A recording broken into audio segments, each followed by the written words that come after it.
성도 여러분, 그리고 안실학교 반생, 특별히 우리 교사 여러분, 또다시 이번 기 안실학교 교과 공부하는 시간을 맞이하였습니다. 오늘은 2016년 제1기 제8과 공부를 할 차례입니다. 전후, 앞에 쭉 공부해 오다가 오늘은 전후에 대해서 함께 공부하겠습니다. 전후, 좀 특별한 제목이죠. 전쟁터에서 서로 의지하면서 적군을 무찌르고 또 전쟁을 승리로 거두기 위해서 협력하면서 함께 참전한 동료를 우리는 전후라 그럽니다. 영어로 comrade in arms, 무장한 동무, comrade라는 말은 동무거든요. 전후, 매우 그 전쟁적인 그런 투쟁적인 용어입니다. 자, 기억절은 엠마오로 가는 두 제자의 경험을 말하는 누가복음 24장에서 따옵니다. 24장 32절. 그들이 엠마오로 가는 두 제자가 예수님을 만난 경험 후에 예수님이 호련히 사라지신 후에 그들이 나누는 대화 가운데 그들이 서로 말하되 길에서 우리에게 말씀하시고 우리에게 성경을 풀어주실 때에 우리 속에서 마음이 뜨겁지 아니하더냐 하고 두 제자가 나눈 대화의 내용입니다. 자, 오늘 제8과의 연구 범위는 누가복음 5장에 나타난 베드로의 부르심. 베드로를 한번 부른 게 아니고 또 부르십니다. 특별한 부르심이에요. 그 다음에 마가복음 3장 14절에 제자들이 그분과 함께 있은 경험에 대해서 우리 공부합니다. 그 다음에는 천년계를 다스리십니다. 바람과 풍랑과 폭풍, 파도를 잠잠케 하시는 우리 주님에 대한 이야기. 그 다음에 마가복음 9장에서 우리는 제자들이 서로 말하기를 누가 크냐 이렇게 다투었다는 얘기를 보고 마지막으로 방금 기억절에서 읽었던 누가복음 24장에 엠마오로 가는 두 제자의 경험, 그들이 특별한 경험을 했습니다. 그 이야기로 오늘 마감을 해야겠습니다. 제가 안실학교 교과 해설을 하면서 좀 더 많은 정보를 제공해 드린다는 그런 취지로 말씀을 드리다 보니 조금씩 길어져서 1시간이 넘는 사례가 많은데 앞으로는 좀 안 넘도록 좀 특별히 제가 조치를 해야겠습니다.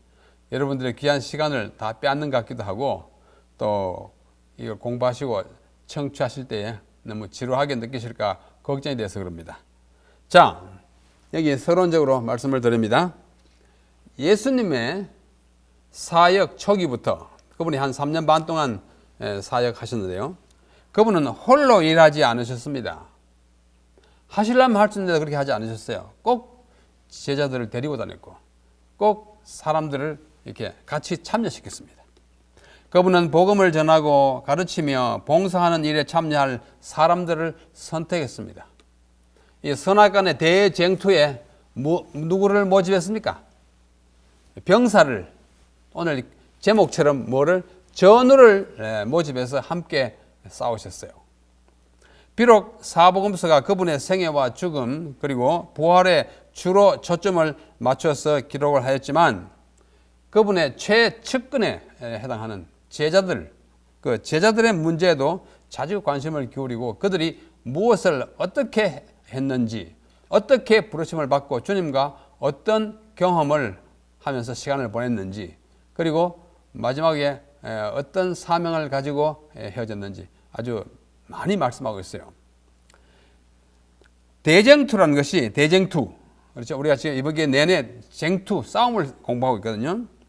예수님을 둘러싸고 일어났던 그런 이야기입니다. 예수님과 사단과의 관계의 이야기예요. 그와 같은 것처럼 제자들을 둘러싸고도 일어났습니다. 왜? 제자들은 예수님 편이니까, 예수님의 군사요, 예수님의 전우니까요. 예수님이 다 이루었다라고 외칠 때까지 사탄은 예수님을 넘어뜨리는 것은 불가능함을 일찌감치 알았어요. 그래서 예수님을 무너뜨리려고 하는 것은 초기에 광야에서 시험을 끝으로 그렇게 지배하게 하지 않았습니다. 아무리 해도 질 걸 알았어요. 그러나 그 대신 그분의 병사들, 그분의 하급 지휘관들, 전우들을 공략하면 되겠다, 그렇게 생각한 것이 들어먹었습니다. 그분의 추종자들은 훨씬 쉬운 사냥감이었다. 그들의 품성상의 결함은 12명이 다 품성상의 결함을 가지고 있어요. 연약성이 다 있고 단점이 다 있습니다. 그 원수가 그들을 쉽게 이용해 먹을 수 있도록 길을 터 주었어요. 그래서 제자들이 다 한두 번씩 다 넘어갔습니다. 자기의 그 기질 때문에, 자기가 바라는 어떤 희망 때문에 그런 일들을 당하게 된 것입니다. 자, 첫째, 우리는 베드로의 경험을 보겠습니다. 누가복음 5장 6절로 8절 그리고 11절에 있는 말씀을 봅니다만, 누가복음 5장은 게네사렛 호수, 게네사렛 호수는 이 갈릴리 호수나 똑같은 호수인데, 갈릴리 호수가 이렇게 생겼지 않습니까? 이렇게 또 감자처럼 이렇게 생겼는데, 그 서쪽에 디베랴라는 도시가 있어요. 디베랴 사람들은 이 호수를 디베랴 호수라 그러고, 그 조금 북쪽에는 게네사렛이 있습니다. 게네사렛 사람들은 이 호수를 게네사렛이라 그러고, 일반적으로는 갈릴리라 그러고, 구약에 보면 또 긴네렛 호수라고도 합니다. 이름이 4개예요. 자, 누가복음 5장에서는 게네사렛 호수가에서 예수님이 제자들을 만납니다. 제자들이 밤새도록 고기를 낚으려 했지만 잘 못 낚은 경험, 그 후에 예수님이 만나십니다. 그래서 예수님이 호숫가에서 밤새 고기 잡으려 했지만 못 잡고 이제 들어오는 그 제자들을 만났어. 뭐 잡은 게 있냐 물었겠죠. 한 마리도 못 잡았습니다. 아이고, 그러냐? 거기 네 오른쪽에 그 깊은데 거기 한번 내려봐, 그물을. 그때 베드로가 뭐라 합니까? 우리가 밤새 밤이 맞도록 애운 것이, 잡은 것이 한 마리도 없지만 말씀 의지하여 하라 하시니 한번 해보겠습니다. 이렇게 하면서도 실은 베드로의 심중에는, 예수님 오늘은요 밤새도록 우리가 한 마리도 못 잡았는데 던져봤자 별 소용이 없을 거예요. 저는 이 갈릴리 호수에서 수년 동안 이미 고기 잡아온 그 경험에 비추어서 오늘은 별 소망이 없습니다. 그랬는데, 그러나 이제 예수님 하라니까 했어요. 그리한즉 고기를 애운 것이 심히 많아 그물이 찢어지는지, 꽉 돼서가지고 잡았더니 그물이 찢어질래요. 한 그물에 다 잡았어요. 이런 건 뭐라 그러죠? 일망타진. 하나의 그물에 타진 모두 다 잡았다 그거예요. 그 다 잡았으니까 갈릴리 그 호수에 있는 고기 뭐 전부 다는 아니겠지만 엄청난 분량 어획고 올려가지고, 그러니까 찢어지는.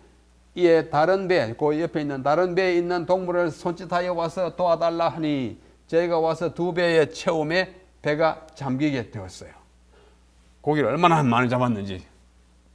시몬 베드로가 이걸 보고 조금 전에 어떤 생각을 했다고요? 예수님 오늘은 희망이 별로 없는데요. 하지만 차마 의심을 표현하지는 못하고 해보겠습니다 했더니, 이를 보고 예수의 무릎 아래 엎드려 가로되 주여 나를 떠나소서 나는 죄인으로소이다 하니. 여러분, 두 척의 배에 고기를 잔뜩 잡은 것하고 베드로가 죄인인 것하고 무슨 상관이 있습니까? 곰곰이 생각해 보십시오. 고기를 잔뜩 잡은 것하고 베드로가 죄인이라고 말하는 죄인하고 얼른 보면 아무 관계가 없습니다. 왜 베드로는 자기가 죄인임을 예수님께 고백하면서 나를 떠나소서, 또는 뭐 어떻게 돼요? 제가 혼자 남는데 왜 그렇게 했을까요? 왜 나는 죄인으로소이다라고 왜 고백했을까요? 베드로에게 있어서 예수님은 이 순간에 어떤 분인가 한번 생각해 보는 것입니다. 한번 속으로 생각하시기 바랍니다. 자, 바로 이 장면을 어떤 분이 참 그림으로 잘 나타냈어요. 여기 그물에 쫙 올라가서 여기 고기가 막 이렇게 넘치게 고기예요. 여기도 고기 잔뜩 잡아가지고 아직도 끌어올리고, 여기 뭐 까마귀인지 두루미인지 와가지고 우리도 좀 먹을 거 없나 하고 입을 쩍쩍 벌리고 있는데 얘들은 한쪽 배는 아직도 끌어당기는데 베드로는 어떻게 해요? 놔두고 예수님 앞에 가서 어떻게 해요? 비는 모습입니다. 나를 떠나소서 나는 죄인입니다. 예수님. 굉장한 고백일 뿐만 아니라 얼른 봐서는 전후 문맥이 전혀 맞지 않는 것처럼 보입니다. 베드로의 반응을 통해 우리는 그에 대하여 무엇을 알 수 있는가? 또 베드로의 약점에도 불구하고 예수님이 그를 선택하신 이유에 대하여 무엇을 깨닫게 되는가? 또 베드로의 반응은 왜 그렇게 했을까? 참 놀랍습니다. 어쩌면 그것은 야곱이 천사와 씨름하며 하나님의 임재와 자신의 무가치함을 깨달은 경험과 같습니다. 창세기 32장 막 싸웠잖아요. 그런데 딱 거기는 한 대 맞아가지고 뼈가 부러졌어요. 여기서 베드로가 느낀 것은 이것입니다. 내 경험, 뭐 10여 년 동안에 어부 노릇한 거, 자기의 지식. 예수님은 베들레헴에 태어나셔가지고 어디서 자랐어요? 애굽에 갔다 올라와서 나사렛은 갈릴리에서 몇십 리 떨어졌습니다. 공생애는 갈릴리에서 그 주변에서 많이 활동했지만, 그러나 베드로는 바로 그 바닷가 출신이에요. 벳세다. 그 어릴 때부터 그 물가에서 놀고 헤엄치고 고기 잡고 또 배 저어보고 고기가 어느 계절에 어디서 잡히고 다 알고 있었어요. 그런데 자기의 그런 지식 또 경험 이런 것들을 훨씬 능가하는 예수님의 그 지식 또 고기를 막 몰아오게 하는 그 초자연적인 능력, 거기 뭐 고기 없을 거예요. 그러나 예수님이 어디 잡히게 고기를 몰아온 것이라고 생각해도 과언이 아닌 것입니다. 신이 아니면 할 수 없는 이 위대한, 뭐 고기 오는 걸 알았다면 예지, 오게 했다면 자연을 이렇게 통할할 수 있는 능력, 이것을 가진 예수님이 자기 앞에 있는 것에 대하여 그냥 완전히 굴복하고, 자기의 경험이 아무것도 아니요, 자기의 지식이 너무 보잘것없고 신 앞에 있는 자기를 보면서 자기가 너무나 위축되고 죄스러워 보여서 지금 굴복하는 장면이었어요. 이제는 그분을 떠나라 했지만 사실은 떠날 수 없습니다. 너무 두려운 존재에서 떠나라 했지만 그분에서 떠날 수가 없어요. 딱 붙게 되는 거예요. 그래서 예수님께서 그에게 너를 이제는 사람을 낚는 어부가 되겠다고 이제 말씀하시지 않습니까? 자신의 죄에 대한 그의 공개적인 고백은, 베드로의 고백은 예수님의 임재 앞에서 자신들의 죄를 시인하기는커녕 오히려 그분을 죄인으로 몰아갔던 종교 지도자들의 반응과는 확연한 대조를 이룹니다. 요한복음 9장은 그 장님을 눈을 띄워주는 예수님의 이적 후에 사람들이 장님의 눈을 띄워줬으면 그 눈 띄워주는 분에게 한없는 존경과 신뢰를 보내야 되지 않겠습니까? 그런데 이 지도자들은 눈 뜬 사람한테 와가지고 너 누가 눈 띄워줬냐? 예수님이 그 사람 죄인인데, 이런 식으로 하는 모습이에요. 요한복음 9장. 베드로는 전혀 다릅니다. 그 능력 앞에 굴복합니다. 지도자들은 부인합니다. 오히려 그 이적을 행하는 능력을 못하게 하는 판이한 차이를 보이는 것입니다. 그러다가 11절에 보면 저희가 베드로를 육지에 대고 모든 것을 버려두고 예수를 쫓으니라. 11절. 그 끙끙거리면서 아주 막 그물이 찢어질 정도로, 배가 잠길 정도로 가득 잡았으니까 어떻게 일단은 이제 갖다 대야죠. 바닷가에 대고는 그 많은 고기를 가지고 어디 가져야 돼요? 갈릴리 그 수산시장에 가서 뭐 하도 많이 잡았으니까 경매에 붙이든지 나눠서 빨리 도매를 해야 될 거 아닙니까? 어떻게 해요? 그거는 그렇게 끈기로 잡아놓고는 모든 것을 버려두고 예수를 주셨어요. 여러분, 모든 것에 무엇이 포함될까요? 모든 것에 포함되는 거예요. 자기의 경험, 자기의 경력, 자기가 고기 잘 잡는 기술, 그리고 뭐 자기의 가정, 자기의 지금까지 쌓아놓은 모든 노하우 다 팽개치고 예수님을 쫓으니라, 따라가시니라. 즉 그들은 그물이 찢어질 정도로 고기를 잡았지만 그 모든 것을 버리고 예수님을 따라갔습니다. 베드로와 안드레는 일찍이 예수님의 초청을 받았을 때도 그물을 버려두고 그분을 따랐다고 여기 마가복음 1장 18절, 마태 4장에 나타나 있어요. 이분들은 버리고 떠났습니다. 마태도요. 누가복음 5장 28절에 보면 세무서 앞에서 그날 이제 세금 거들어 나가려고 하다 예수님을 만나지 않습니까? 예수님이 나를 따라오라 부르실 때 모든 것을 버리고 똑같아요. 제자들은 모든 것을 버리고 따르는 일에 공통점이 있습니다. 참 놀라워요. 제 자신에게 물어봅니다. 너는 모든 것을 버리고 따르는가? 참 제자들만큼 그런 아주 모든 것을 버려두고 따르는가에 대한 자책을 자꾸 하게 됩니다.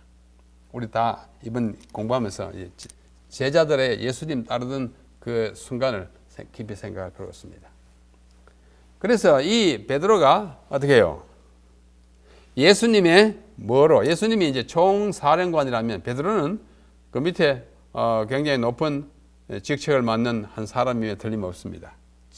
제자이고 제자들 가운데 가장 활동적인 이른바 수제자니까요.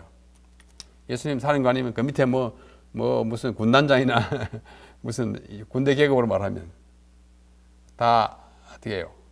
휘하 장교들인 것입니다. 대쟁투라는 전투에 참전하는 전우 또는 군병, 우리 모두예요. 우리 전우잖아, 전우. 그런 모든 것을 버리고 대장을 따라 나서야 합니다. 바울은 이렇게 권면합니다. 디모데후서 2장 4절. 아주 참 중요한 교훈이에요. 군사로 다니는 자는 자기 생활에 얽매이는 자가 하나도 없나니 이는 군사로 모집한 자를 기쁘게 하려 함이라. 참 바울 선생님 포함해가지고 성경에는 아주 요소에 적절한 말씀이 거의 다 있습니다. 군인 보고 얼마나 이 중요한 말씀이에요. 아주 핵심을 찌르는 군인이 어떤 정신으로 싸워야 되겠다는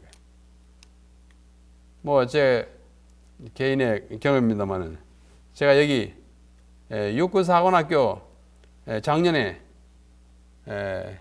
전교생 앞에 제가 특강을 하는 기회가 있습니다. 육사생도 전교생 앞에서 제가 한 2시간 강연을 하는데 맨 끝에 성경 말씀을 몇 구절 인용하는데 그 중에 하나가 디모데전서 2장 4입니다. 여러분 다 군사로 모집된 사람이라고. 앞으로 장교가 되지만 다 군사 아니냐? 누구를 위해 살아야 되느냐? 군사로 모집한 자를 기쁘게 해. 모집한 자가 누구냐? 이 나라예요. 이 국민이에요. 그렇죠? 우리 국민이 세금 내가지고 그들을 훈련시키고 먹여 살리고 있지 않습니까? 어디 육사 생도뿐이겠습니까? 우리 모든 그리스도인은 We are Christian soldiers. 믿는 사람들아 군병 같으니. 믿는 십자가 군병인 것입니다. 누구를 기쁘게 했느냐? 우리를 모집한 자 누군가니 예수님이에요. 모든 것은 이 대장이에요. 대장. 자, 이 베드로 시대 소망에서 이 베드로의 경험을 이렇게 좀 더 자세히 묘사하고 있습니다. 베드로는 나를 떠나소서 나는 죄인으로소이다라고 부르짖었으나 자기는 그에게서 떠날 수가 없다는 것을 느끼면서 예수의 발에 매달렸다. 구주께서는 무서워 말라 이제 후로는 네가 사람을 취하리라 라고 대답했습니다. 또 다른 복음에서는 네가 사람을 낚는 어부가 되리라 이렇게 말씀하십니다. 이사야에게 하늘의 기별이 위탁된 것은 이사야가 엄청난 거 봤어요. 구약 가운데 그 장수로 봐서 가장 긴 많은 글을 쓴 선지자는 이사야입니다. 66장까지 있잖아요. 다른 선지서가 그렇게 장수로 그렇게 많지 않습니다. 에스겔 48장, 예레미야 54장, 이렇게 66장 긴 것을 보고 한 60년 동안 선지자 봉사를 하기 시작한 것은 그가 하나님의 거룩하심과 선지자의 자신의 무가치함을 본 후에 있습니다. 이사야 6장이잖아요. 어떻게 했어요? 하나님을 보았어요. 구약에서 하나님을 배웠다 하는 것은 죽음을 뜻합니다. 화르다 나여 망하게 되었다.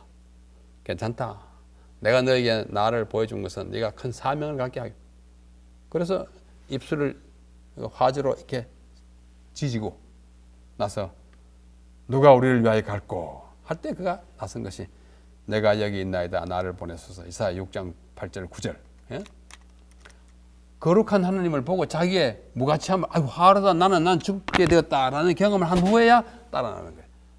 베드로가 나는 죄인으로서이다 나를 떠나소서 하는 경험과 같은 것입니다. 베드로가 그리스도를 위한 그의 사업에 부르심을 받은 것은 자기를 버리고 자기뿐만 아니라 모든 것을 버리고 하늘의 능력에 의지한 후에 있은 일이었다. 우리는 다 그리스도의 전우들인데요. 그리스도를 위해서 정말 목숨을 바칠 각오를 해야 이 전쟁이 속히 끝나고 승리로 끝난다는 사실을 한시도 잊지 마시기 바랍니다. 자, 둘째는 이 제자들이 어떤 경험을 했는지, 훌륭한 장교가 되기 위해서 어떤 경험을 해야 됐는지 보여주는 부분입니다. 마가복음 1장 14절. 베드로, 요한, 야고보, 안드레 저 10명 있어요. 나다나엘, 바돌로메 이래가면서 다 나가잖아요. 끝에 유다까지 다 한 다음에 12를 세우셨으니 12 제자를 사도를 딱 세웠어요. 이는 목적이에요. 뭐 하기 위함이다. 자기와 함께 있게 하고, 첫째는 함께 있게 하고, 둘째는 또 보내사 파견해서, 그 다음 뭐요? 전도도 하는 것입니다. 목적이에요.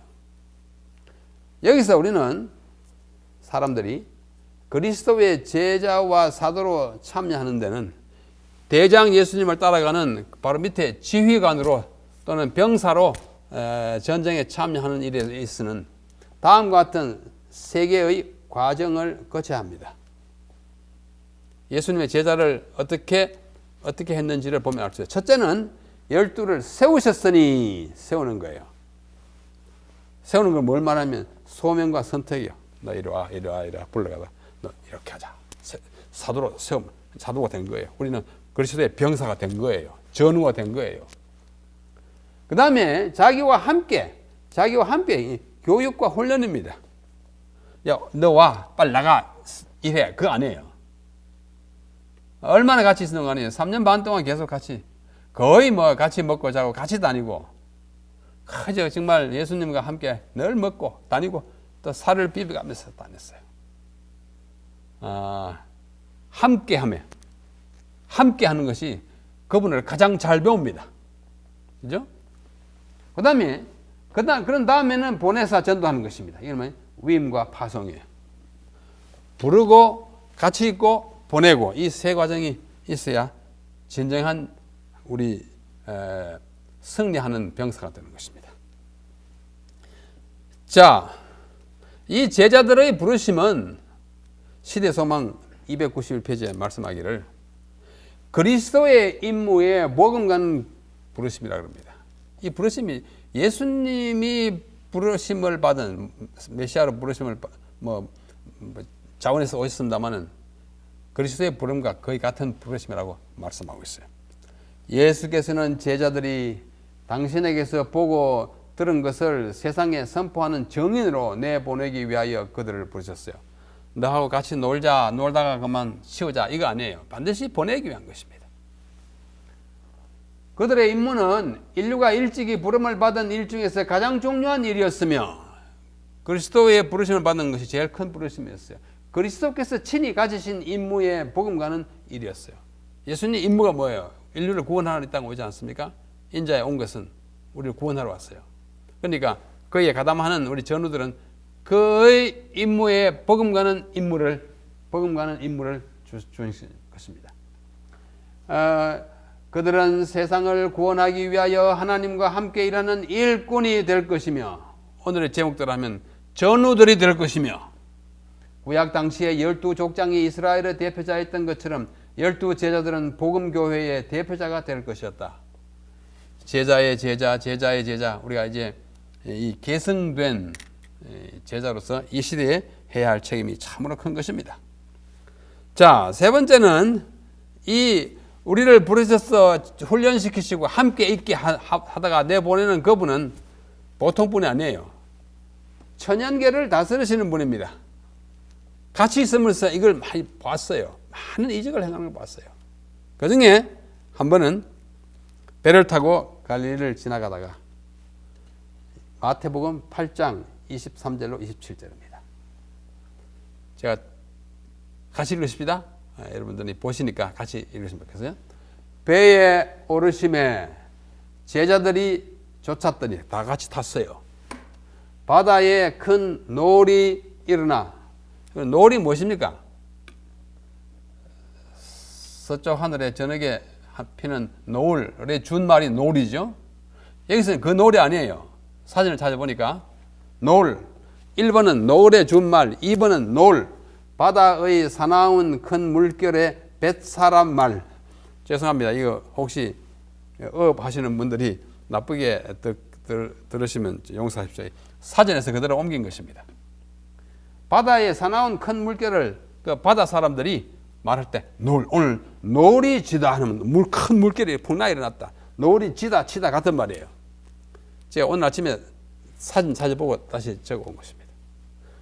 큰 노을이 풍랑이 일어나 물결이 배에 덮이게 되었을 때 예수는 주무시는지라 무심하기도 하시지.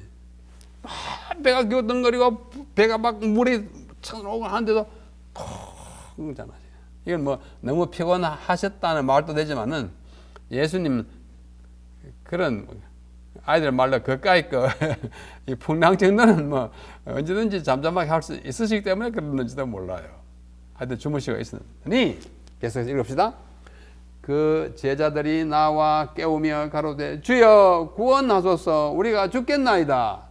예수께서 이르시되 어찌하여 무서워하느냐 믿음이 적은 자들아 하시고 곧 일어나사 바람과 바다를 꾸짖으신데 아주 잔잔하게 되거늘 그 사람들이 기히 여겨 가로되 이 어떠한 사람이기에 바람과 바다도 순종하는고 하더라.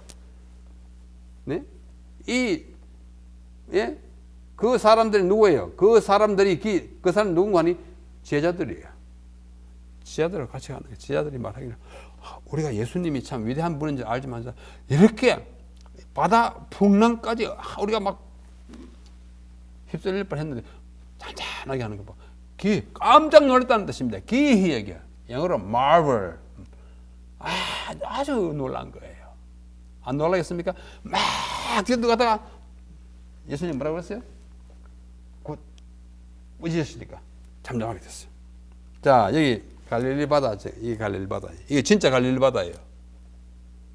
갈릴리 바다 참 편안하고 조용합니다. 여기 이게 북쪽에 가면 갈릴리의 북쪽에 가면 여기 배가 이렇게 보통 배가 요만합니다. 갈릴리에는 큰 배가 없어요. 그저 한 30-40명, 40-50명 타면 이제 가장 많이 타는 배들 뿐이에요. 작은 배도 있고. 여기 뭐 노아라고 하는 배 이름이 있고요. 사람들이 이렇게. 여기 우리 한국 사람이 타면은 여기 한국 태극기를 딱 올려줍니다. 여기 배 사람들이 참 정성이 놀랍고 아주 친절하고 좋아요.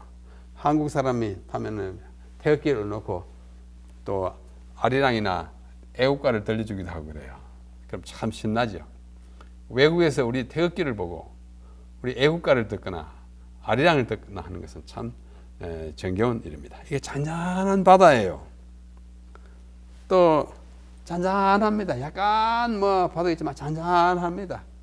이게 어디냐면은 서쪽 티베리아 쪽이에요. 서쪽에서 동쪽으로 보면 이게 골란 공원이고 이쪽에는 가버나움이 있고 저쪽으로 이제 요단강이 이렇게 흘러가요. 잔잔합니다.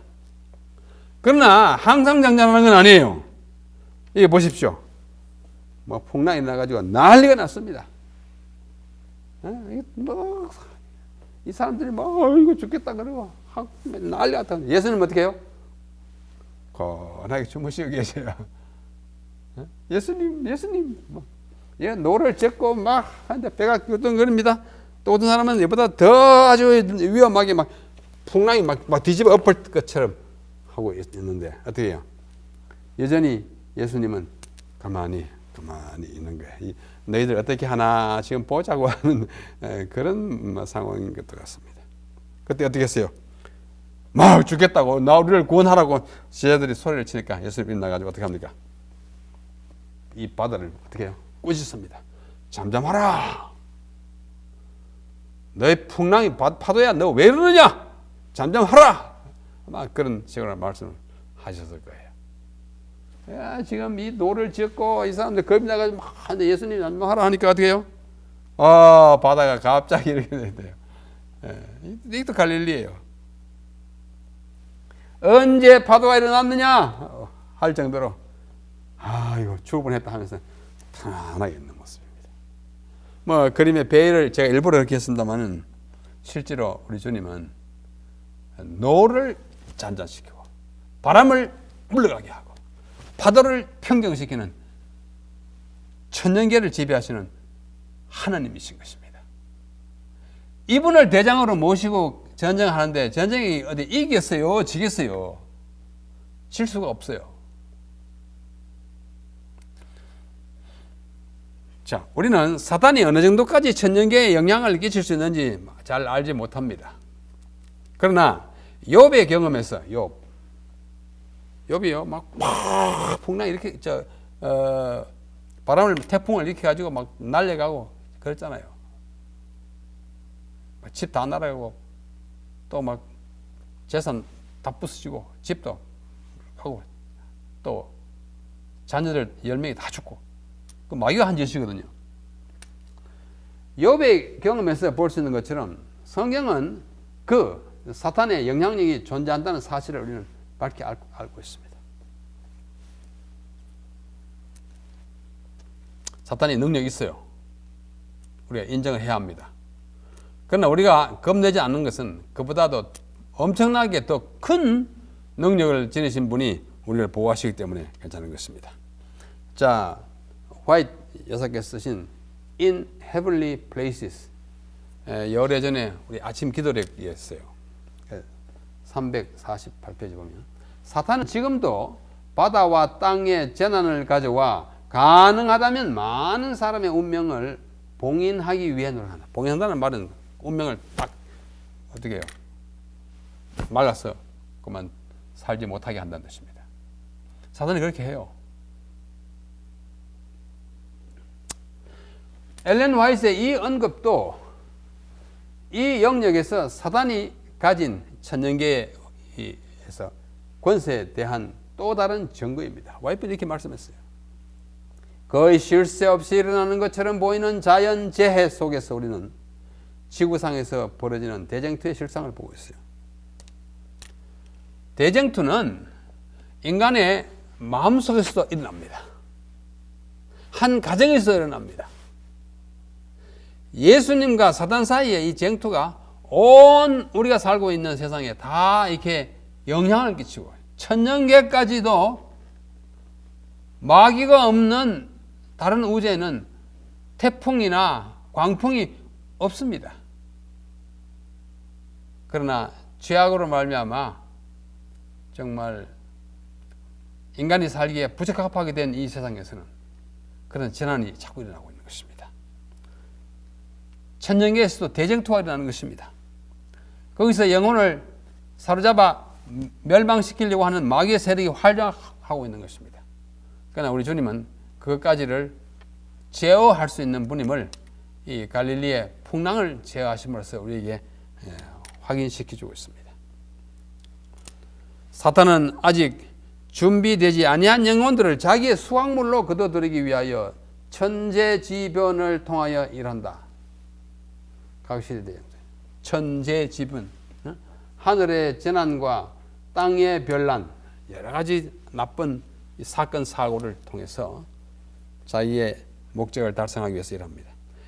사탄은 천년계의 비밀을 자세히 연구하여 하나님께서 허용하시는 범위 안에서 천년계의 이변을 일으키기 위하여 그의 전력을 기울인다. 보십시오. 마귀도 연구하고 노력을 전력을 기울이고 어떻게 해요? 뭐해요? 연구해요. 이거 바람이 이렇게 불어가지고 이렇게 연구하는 것입니다. 욥에게 고통을 주도록 허락을 받자 사탄이 얼마나 신속하게 양무리와 가축들, 종들과 가옥들과 자녀들을 휩쓸어버리고 순식간에 재난이 계속해서 일어나게 하였던가 생각해 보시라는 거예요. 너 허락하니까 순식간에 가가지고 딸 죽이고 아들 죽이고 재산 내고 불 내고 쳐들어가서 가져가고 욥은 그 부인을 막 욕짓거리하고 하나님을 저주하고 막 죽으라 그러고 살만 나겠습니까? 욥이 정말 알거지가 됐지만 하나님이 그가 끝까지 그것을 견딜 줄 아시고 그렇게 한번 해보라고 허락했지만 우리에게 다 그렇게 허락하지 않습니다. 마귀가 그렇게 우리한테 못해요. 하나님이 욥은 특별히 정말 그 가능성이 있는 걸 보고 그렇게 하시지만 우리가 다 욥처럼 그렇게 고난을 당한다면 아마 패배한 자가 참 많이 있을 것입니다. 자, 네 번째 이제는 누가 크냐 하는 이야기입니다. 마가복음 9장 33절로 37절에는 이런 얘기가 나옵니다. 그들이 이제 가버나움에 이르러 집에 계십니다. 가버나움에 예수님이 참 많이 계셨어요. 거기에 베드로의 처갓집이 있었습니다. 그래서 거기 자주 갔어요. 그 가버나움, 그 세관이 있었고 세관에서 마태가 일하다가 예수님을 따라 나섰어요. 가버나움에는 여러 사건이 벌어집니다. 제자들에게 물으시되 예수님 딱 아세요. 얘들이 오는 길에 뭘 했다. 딱 정보가 입수됐어요. 영적으로 딱 알게 됐어요. 너희가 노중에 서로 토론하는 것이 뭐지? 묻습니다. 예수님 아시고 묻는 거예요. 저희가 잠잠할 말이 없어요. 우리가 오면서 예수님이 들으시면 좀 안 될 그런 이야기를 나눈 것입니다. 이는 왜 잠잠한 거니? 노중에 서로 누가 크냐 하고 쟁론하였기 때문에. 베드로가 네가 크다 하지만 내가 커. 굉장히 뭔가 시기심이 많은 그 요한과 야고보는 막 어떻고 또 늘 딱 이렇게 옆에서 보고 있는 유다 같은 사람은 너희들 암만 그래봐 나보다 못해. 아마 그렇게 했을 거예요. 그걸 추측이에요. 예수께서 앉으사 12제자를 불러서 이러시되 너 다툰 거 내가 다 안다 그래요. 왜 다투냐? 다투지 마라. 왜냐?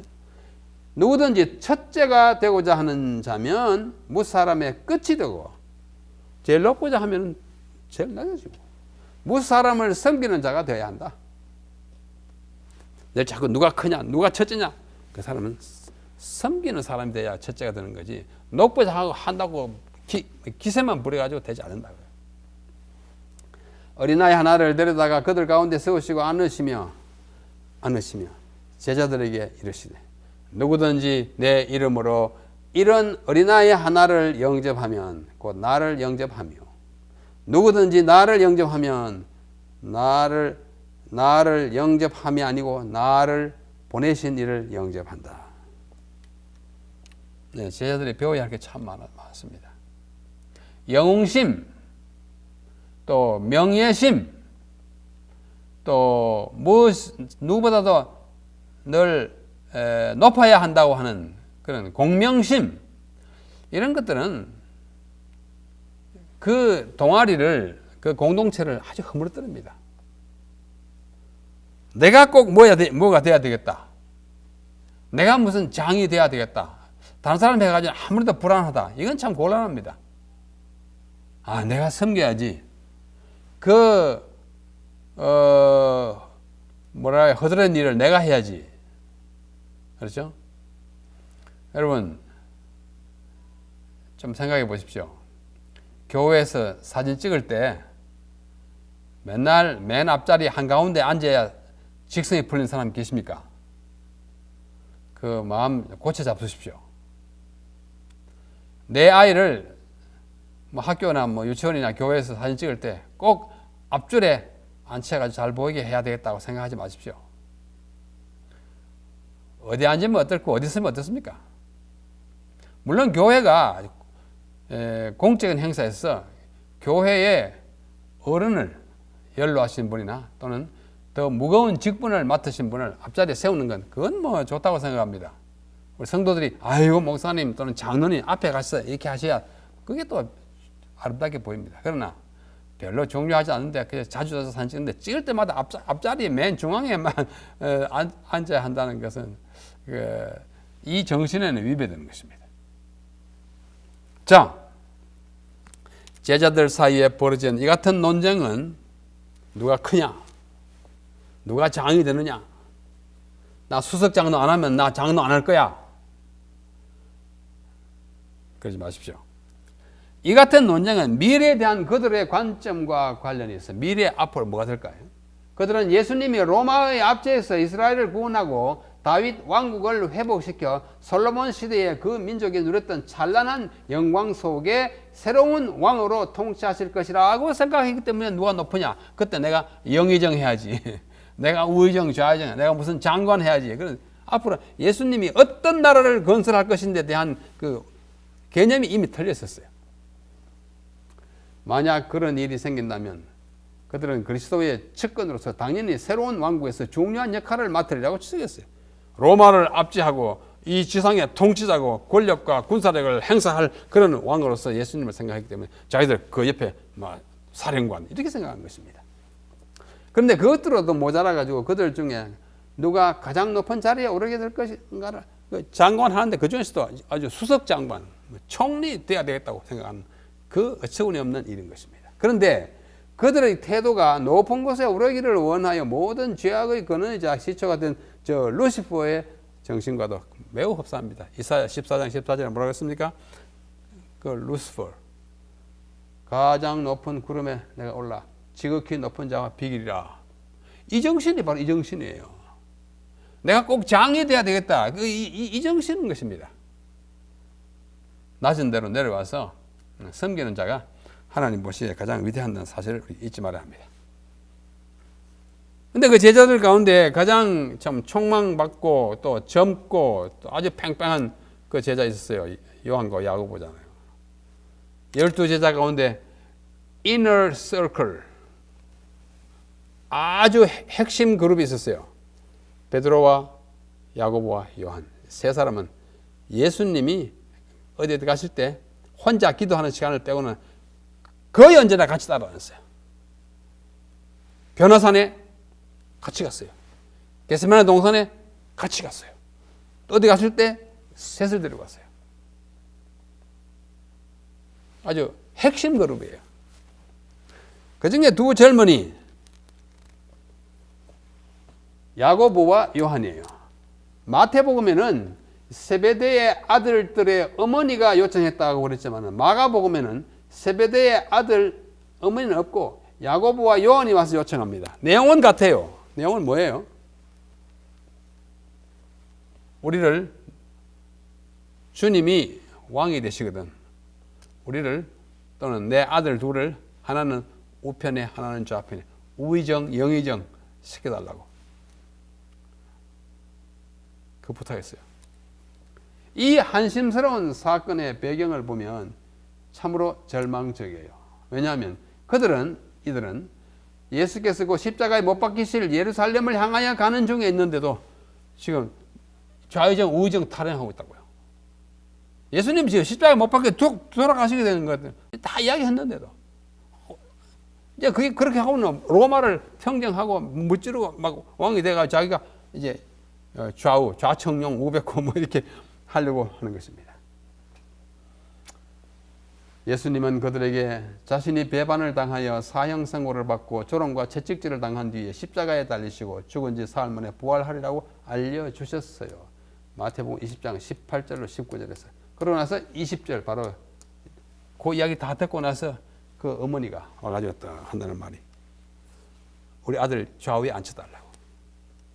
예? 바로 이 배반당하고 채찍질 조롱당하고 죽고 하는 이야기를 다 듣고 딱 이렇게 하니까 예수님 참 실망했을 거예요. 또 한심하다고 생각했을 거예요. 그런데 이 모든 사실을 말씀하시자마자 누가 가장 큰, 이 이야기를 하자마자 가장 큰 하는 문제가 다시 불거진 것입니다. 예수께서 하시는 말씀을 듣지도 않았어요. 이 말씀할 때 듣지도 않았어요. 지금 이제 내가 날 뭐 시킬까? 그들은 자신의 사적인 야망에 눈이 어두워 더 중요한 문제를 놓치고 오지 않을 지상 왕국에 대한 거짓 개념에 초점을 맞추고 없다 보니 곧 있을 그리스도의 죽음을 통하여 그분이 제공하시는 영원한 왕국에 대한 말씀은 귓전에 들어오지도 않았습니다. 참 한심한 제자들의 이런 제자를 전으로 모시고 데리고 아주 상급 지휘관으로 데리고 이 우주의 대쟁투를 치러야 하는 총사령관 예수님 어떻게 불안했을까요? 안 불안했을까요? 굉장히 불안했을 거예요. 야, 아직도 얘들이 이러냐? 3년 동안이나 훈련을 마시게 하는데도. 이 그림이에요. 예수님입니다. 요한과 야고보의 어머니가 예수님께 와가지고 얘들 둘 예수님 좌우에 좀 앉혀주십시오 부탁하러 왔어요. 인사청탁하러 온 것입니다. 돈을 안 가지고 오기도 아니지만은 인사청탁하러 왔까. 지금 베드로가 베드로 눈길을 보십시오. 이거 아니에요? 참 화가들이 참 그림 잘 그렸어요. 아무리 이 야고보와 요한의 어머니가 예수님의 어머니하고 친척이 돼요. 이렇게 인척 관계를 빙자해가지고 자기 아들들을 높은 자리에 앉혀달라고 하는 이 인사청탁을 하는 이 여인과 이들을 베드로와 다른 사람들이 어떻게 보고 있습니까? 그죠? 우리 교회 안에 선거운동 절대 해서 안 되지만은 인사청탁도 하면 안 됩니다.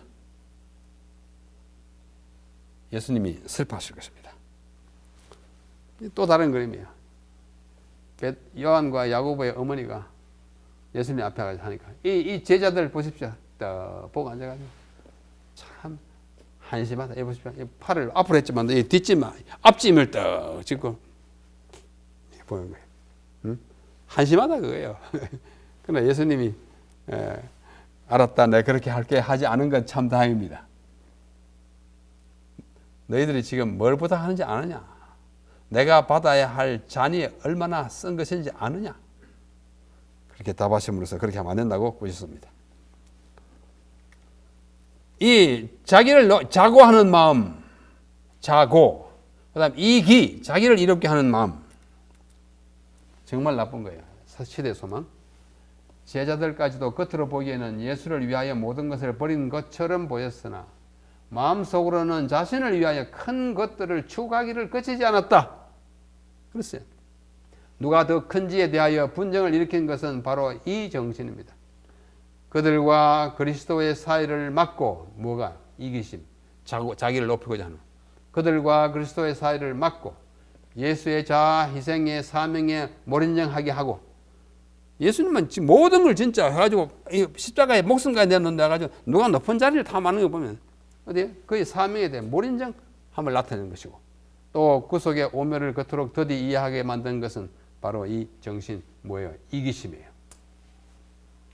이기심이 가로막으면 정말 성품에 변화되기 힘들고 하늘나라 시민의 모습을 반영하기가 참 곤란할 것입니다. 그래서 동료들보다도 더 특별한 대우를 받으려는 요구는 다른 전우들의 전의를 사그라지게 하고, 아까 베드로의 모습 봤잖아요. 저렇게 하면 안 되는데, 만약에 예수님 그래 너희들 높은 자리 해줄게 하면 베드로가 어떻게 해요? 따라갈 마음이 생깁니까? 하고 뒤로 물러갈 줄 몰라요.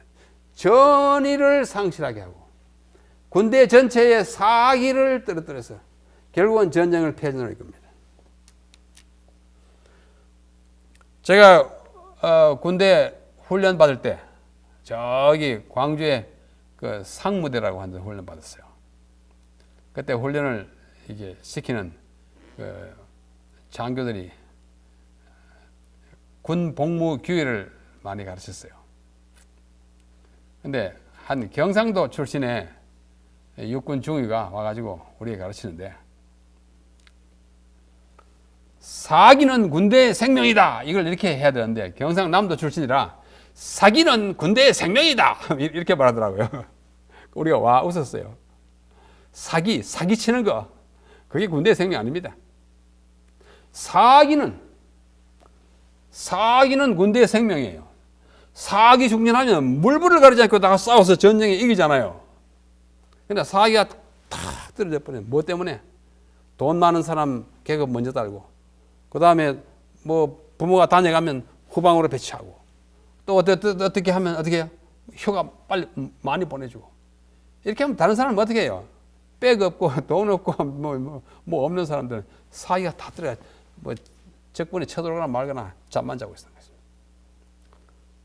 사기는 군대의 생명이 아니고 사기는 군대의 생명입니다. 우리 하늘 군대 싸움에도 마찬가지예요. 사기 탱천하고 그 말 있죠? 사기 중천해야 이기는 것입니다. 우리 영적인 싸움에도 마찬가지입니다. 자, 마지막으로 여기 말씀과 만남입니다. 엠마오로 가는 두 제자 있었어요. 열심히 막 근심하면서 예수님 어디 갔지? 하고 있을 때 예수님이 슬그머니 가까이 갑니다. 아닌 척 하시면서 가까이 가요. 무슨 말이지요? 물었어요. 나사렛 예수의 이르니 그는 하나님과 모든 백성 앞에 일과 말에 능하신 선지자인데 하면서 쪼개하다가 예수님이 그때 딱 말씀합니다. 미련하고 선지자들의 말한 모든 것을 마음에 더디 믿는 자들이여, 그리스도가 이런 고난을 받고 자기 영광에 들어갈 것을 미리 말하지 않았는가? 그럴 것 같기도 해요. 그러나 예수님이 지금 없어진 상황에서 그게 실감이 나지 않습니다. 그래서 그 예수님은 모세와 모든 선지자의 글로 시작하여 모든 성경에 쓴 바 자기에 관한 것을 자세히 설명하시니라. 모든 성경은 그리스도에 관하여 쓴 책이고 그것을 자세히 설명했어요. 정말 그렇겠다고 감동이 됐어요. 그러다가 이제 길이 어두워가지고 날이 어두워가지고 이제 집에 들어가지 않습니까? 음식을 탁 갖다 쳐놓고 자 기도하자고 예수님 기도하려 손을 하니까 뭐가 있어요? 손자국이 있어요. 못자국이 있어요. 떡을 떼사 축사하시고 떼어 저에게 주시면 저의 눈이 밝아지고 알아보니 예수는 저에게 보이지 않고 사라지셨어요. 그래서 그 두 제자가 말하기를 우리에게 성경을 풀어주실 때에 우리 속에서 마음이 뜨겁지 아니하느냐. 참 귀중한 말씀입니다. 이 엠마오예요. 여기 사해에 있고 예루살렘이 여기 있고 엠마오는 여기 있어요. 북동쪽으로 한 6km 정도 가면 엠마오 있습니다. 제가 딱 한 번 가봤어요. 엠마오. 자, 흔히 엠마오로 가는 두 제자와 대화를 나누시는 예수님의 모습을 그림으로 참 아름다운 글이에요. 뭐 이렇게 하면은 예수님인지를 알아봤을 텐데 아마 그들이 잘 못 알아봤어요. 날이 어두워서 그런지 예수님이 음성을 좀 변조했을 것 같아요. 또 이 그림은 예수님이 얼굴을 약간 가려가지고 얼른 알아채지 못하게 한 그런 모습을 반영하고 있습니다. 이야기를 쭉 하고 나서 이제 집에 들어가서 밥상을 차려가지고 이렇게 축사할 때 손 못자국을 보고 깜짝 놀랍니다. 예수님이구나. 주님 하니까 예수님 자기를 확인시킨 다음에 사라지는 모습입니다. 1601년에 카라바쪼라고 하는 이탈리아 화가는 Supper at Emmaus, 엠마오의 저녁 식사 장면입니다. 자, 여기 참 좋은 말씀이었습니다. 엠마오의 이야기는 누가복음에만 기록됐습니다. 다른 복음에 없습니다. 이 일화에서 예수께서는 두 제자의 곁으로 슬그머니 가셔가지고 묻습니다. 무슨 일인 그렇게 심각하게 이야기하시오. 그러자 이 글로바라는 사람이 여기 나타나고 나중에 요한복음 19장에 이름이 한번 나타났는데 그 사람이 똑같은 사람인지 확실은 잘 몰라요. 하여튼 그래서 글로바가 관심 있게 그것도 모르시냐고 막 이야기를 막 했어요. 당신 어디서 왔길래 예수님이 사라진 것도 못 들었냐고. 예수님 조금 시침이 때문에 떼시면서 큰 교훈을 주시기 위해서. 예수님께서는 이렇게 그들에게 적반하십니다. 때때로 우리 얼른 알아볼 수 없게. 그러나 나중에 그 예수님이었구나 알 수 있게 돼요.